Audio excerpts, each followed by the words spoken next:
théâtre est à la fois un art personnel où chacun se livre complètement avec ce qu'il est, et un art communautaire, c'est-à-dire que ce qui fait la force du théâtre et la beauté du théâtre, c'est le jeu entre les acteurs. Et je pense que tout ce que l'on engage dans l'association Domino est également dans ce même fil, c'est-à-dire permettre à chacun d'être complètement qui il est et toujours dans une relation avec un autre ou des autres.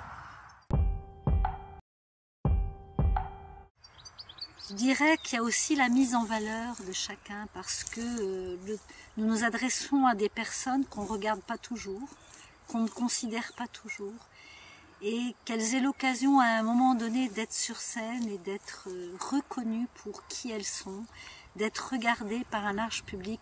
Je crois que ça contribue à la transformation de leur existence. Je dirais que c'est la joie des acteurs, hein, la joie qu'ils ont à être sur scène, à prendre des risques, à partager leur vie avec d'autres. Je dis souvent que j'ai la troupe la plus merveilleuse qui soit parce qu'ils sont tellement heureux d'être là que c'est extrêmement rare qu'ils soient absents. Ils saisissent vraiment chaque répétition comme une occasion rêvée pour eux, donc je dirais que c'est que du bonheur. La particularité du dernier spectacle, c'est d'être une création complète à partir du regard des personnes, à partir de leur vécu.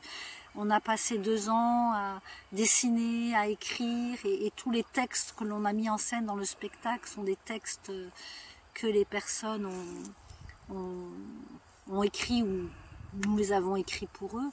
Et je pense que c'est vraiment la particularité de ce spectacle. Qui s'appelle ? Dessine-moi une maison. C'était vraiment permettre aux acteurs de rêver leur maison. On leur laisse peu l'espace de rêver leur vie.